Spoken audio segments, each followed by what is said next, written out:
Selamat pagi, Assalamualaikum warahmatullahi wabarakatuh. Selamat datang di podcast Fakultas Ekonomi dan Bisnis Universitas Indonesia. Perkenalkan, saya Rahmatina Awaliyah Kasri, dosen di Fakultas Ekonomi dan Bisnis Universitas Indonesia. Pada kesempatan hari ini, kita akan membahas topik yang saat ini sedang hangat dibicarakan, yaitu carbon trading. Nah, ini pasti teman-teman pengen tahu ya, apa sih yang dimaksud dengan carbon trading begitu ya?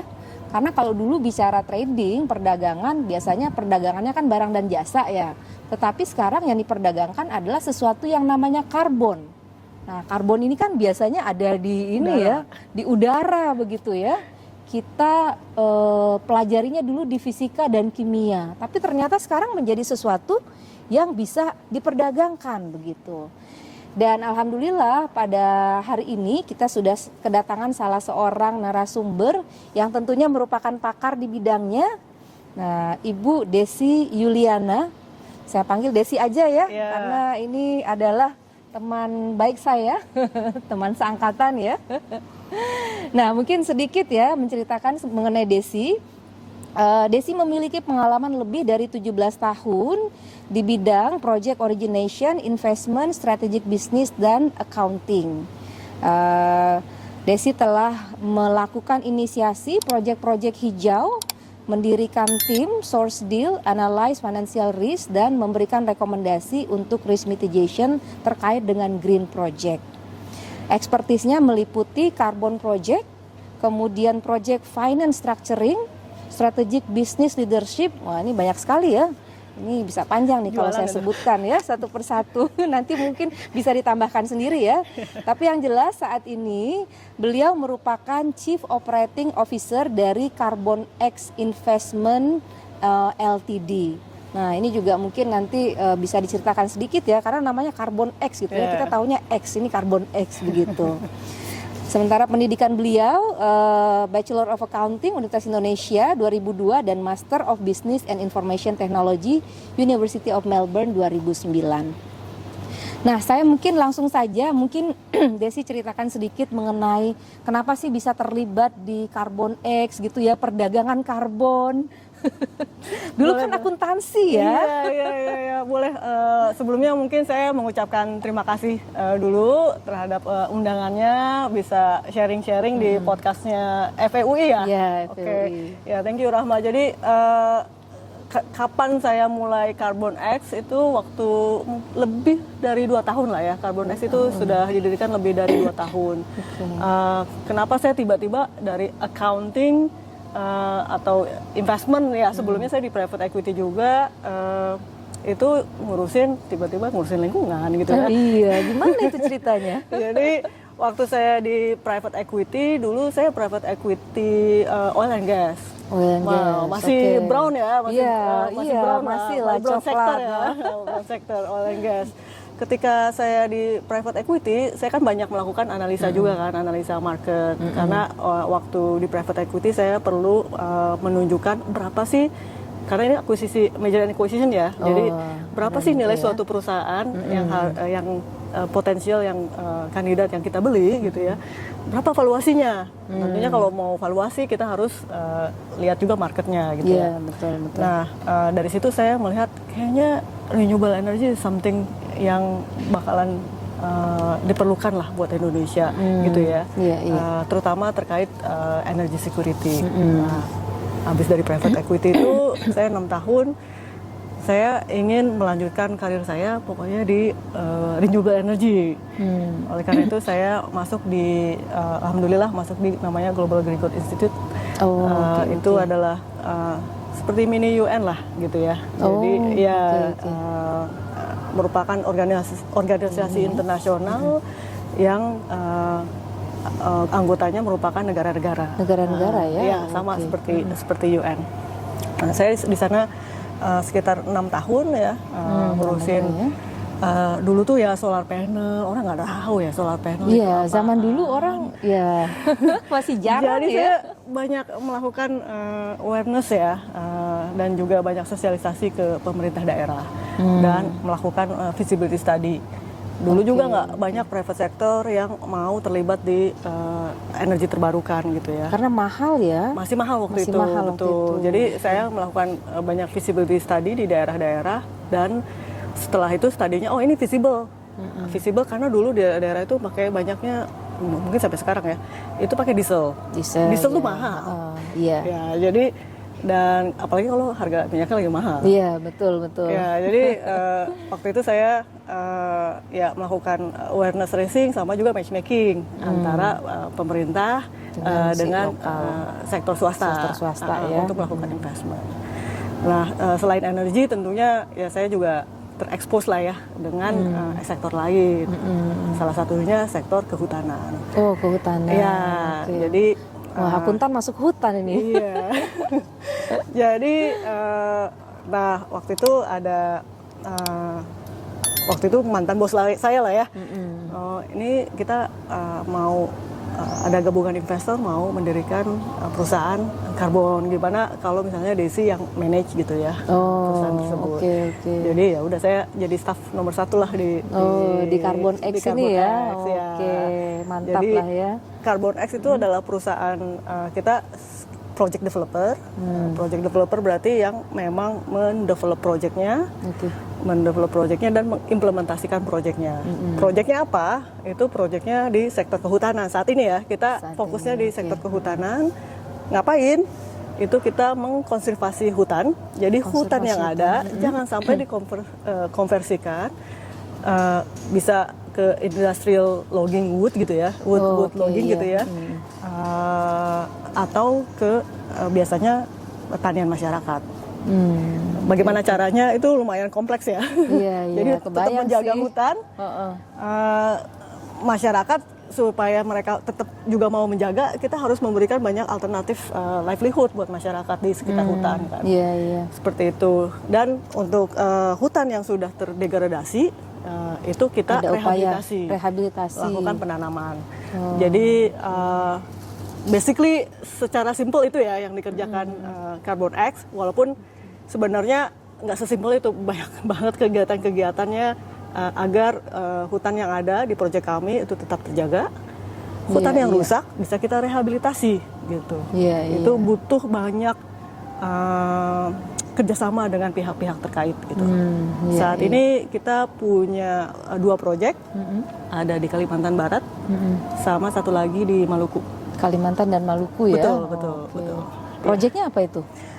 Proyeknya, jadi kita ada di Kalimantan Barat ada 20.000 hektar konsesi hutan, yang separuhnya itu masih berhutan gitu ya, masih hutan bagus gitu, yang separuhnya udah rusak. Jadi yang rusak ini mau dikembalikan untuk begitu dikembalikan, ya? Rehabilitasi. Tapi kita harus kerjasama dengan masyarakat. Pasti, karena masyarakat juga sangat tergantung kepada hutan kan, sebagai kehidupan kepada tanahnya gitu ya. Jadi kita mau lakukan agroforestry di wilayah yang non hutan. Jadi agroforestry artinya kita ada tanaman yang tinggi, tapi ada tanaman yang komoditas juga. Komoditas yang bisa dijual gitu ya, buat masyarakat ya. Jadi ada win-win lah. Hutannya bisa balik, terjaga, masyarakatnya juga bisa hidup layak. Keren ini. Simpelnya seperti itu, tapi ya banyak ya kerjaannya. Nah itu teman-teman ya, sedikit background ya. Jadi saya pikir ini pasti sudah tidak sabar lagi ya kita membahas dan juga nanti experience Desi ya terkait dengan pengelolaan sumber daya alam khususnya hutan ya, dan carbon trading tentunya menjadi topik kita. Baik, mungkin kita akan mulai saja. Tapi sebelum mulai saya ingin menyampaikan juga bahwa podcast ini juga disiarkan di channel YouTube Pusat Ekonomi dan Bisnis Syariah PEBS FEB UI dan beberapa channel UI yang lainnya. Nah, sekarang kita mulai dari mungkin konsep yang paling basic ya. Kalau dulu kan kita belajar pengantar ekonomi. Nah, tapi biasanya yang diperjualkan itu adalah barang yang berwujud begitu ya. Misalnya gelas gitu kan, beli makanan dan seterusnya. Sekarang adanya perdagangan karbon. Jadi apa sih sebenarnya yang dimaksud dengan perdagangan karbon dan kenapa karbon ini sampai diperjualbelikan begitu loh? Tujuannya apa sih? Nah ini teman-teman pasti ingin tahu nih. Baik, jadi perdagangan karbon ya merupakan suatu instrumen lah ya, bisa dibilang instrumen agar kita bisa mengurangi atau menghindari emisi gas rumah kaca. Oke. Sehingga target kita mungkin teman-teman tahu ya, target dari perjanjian Paris, kalau misalnya kita ingin bisa di bawah untuk emisi ya, dunia ini kehangatannya itu di bawah 1,5 derajat Celcius. Dan untuk mencapai itu susah gitu ya, karena kan apalagi Indonesia kan masih negara yang masih berkembang gitu ya, industrinya akan terus berkembang, pasti harus ya mau nggak mau pasti menghasilkan emisi gas rumah kaca. Jadi kayak ini ya, hasil-hasil pembakaran dari industri, begitu ya. Betul. Oke, pasti ya, akan kan, negara berkembang pasti akan banyak menghasilkan seperti itu ya, emisi rumah kaca ya. Betul. Iya. Nah, dengan adanya perdagangan karbon ini merupakan suatu instrumen kayak stick and carrot ya, stick and carrot. Nah, jadi gimana tuh? Kalau carrotnya dulu ya, carrotnya perdagangan karbon memberikan insentif kepada perusahaan atau negara yang bisa mengurangi atau menghindari emisi gas rumah kaca. Jadi itu ya, ada insentif ekonominya. Ada insentif ekonominya untuk yang bisa mengurangi polusi lah ya, emisi rumah kaca begitu ya. Oke. Tuh, terus kemudian sticknya biaya, berarti kan yang menghasilkan emisi harus mengeluarkan biaya karena harus membeli karbon kredit misalnya gitu ya, atau suatu allowance gitu. Karbon kredit apa lagi tuh? Ya nanti saya ceritakan. Oke. Jadi itu sih basically yang diperjualbelikan karbon itu jadi seperti kayak new commodity ya. New commodity ya, walaupun karbon kan sebenarnya ada di udara ya, yang kita rasakan pada saat ini. Betul. Jadi new commodity. Komoditinya apa bentuknya? Itu nanti bisa berupa izin yang diberikan oleh pemerintah. Nanti saya cerita ya, izin biasanya sih pemerintah kalau misalnya mau mereka punya target nih mengurangi emisi misalnya menjadi 100 di sektor pembangkit. Gimana caranya? Gitu kan? 100 itu nanti misalnya harus dikurangi 20-nya nanti dibagi-bagi kepada perusahaan-perusahaan pembangkit listrik gitu. Nah, mereka cuma dikasih izin cuma segitu loh. Sisanya Anda harus mengurangi atau membeli izin yang lain. Gitu. Itu satu. Yang kedua adalah karbon kredit tadi. Karbon kredit kayak proyeknya saya yang konservasi, menghasilkan kan bisa udara bersih gitu ya. Bisa menyerap udara. Terus kalau rehabilitasi kan menumbuhkan pohon juga sama ya, bisa menyerap udara. Nah itu nanti dihitung di sertifikasi yang diperjualbelikan, komoditinya itu sertifikatnya. Komoditasnya sertifikatnya ya. Oke. Jadi kalau simpel nih Des, tujuan perdagangan karbon ini bisa nggak dikatakan untuk mengurangi pencemaran udara atau emisi rumah kaca tadi dan memberikan kita lingkungan yang lebih sehat begitu ya, yang lebih nyaman untuk ditinggali dan menjalani hidup. Kira-kira bisa seperti itu? Betul ya. Kita harus bekerja bersama-sama ya. Nggak mudah untuk mengurangi emisi gas rumah kaca. Jadi diperlukan ya tadi ya insentif, diperlukan ada sticknya gitu, ada denda atau penaltinya gitu. Ya, oke, baik. Nah, jadi itu ya teman-teman sekalian. Jadi tujuannya sangat bagus sekali ini. Bagaimana kita bisa menikmati lingkungan hidup yang sehat, begitu ya, polusinya rendah dan pada akhirnya kalau bahasa pemerintahnya mungkin pembangunan berkelanjutan begitu ya, bisa berkelanjutan pembangunan yang kita lakukan. Oke, nah sekarang kita ingin tahu nih siapa saja sih pihak yang terlibat dalam perdagangan karbon ini. Kan kalau dalam perdagangan secara umum kan ada penjual atau produsen gitu ya, kemudian ada pembeli atau si konsumen. Nah kalau perdagangan karbon ini produsennya siapa dan konsumennya siapa nih Des? Mungkin saya cerita ada.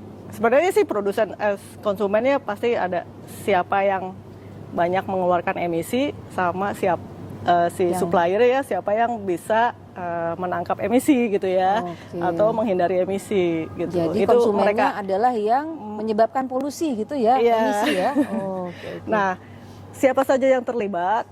Karena perdagangan karbon kadang-kadang bukan kadang-kadang sih, ya pastinya memerlukan suatu peraturan. Drive-nya itu biasanya regulasi.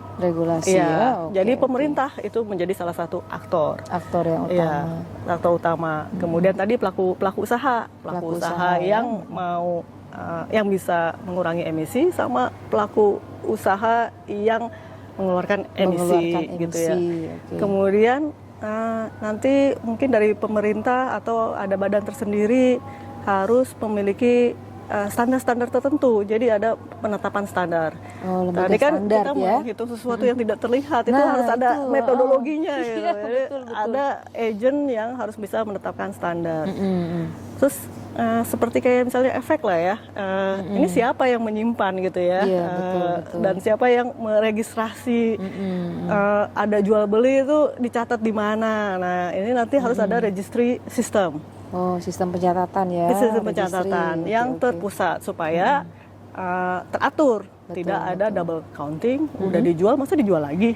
Iya. Gimana yang bisa memastikan itu ya? Harus ada sistemnya. Harus ada sistem, harus ada pasarnya juga ya berarti ya? Iya, ada marketplace atau bentuk platform untuk pasarnya gitu ya. Pasarnya platform berarti ya? Iya.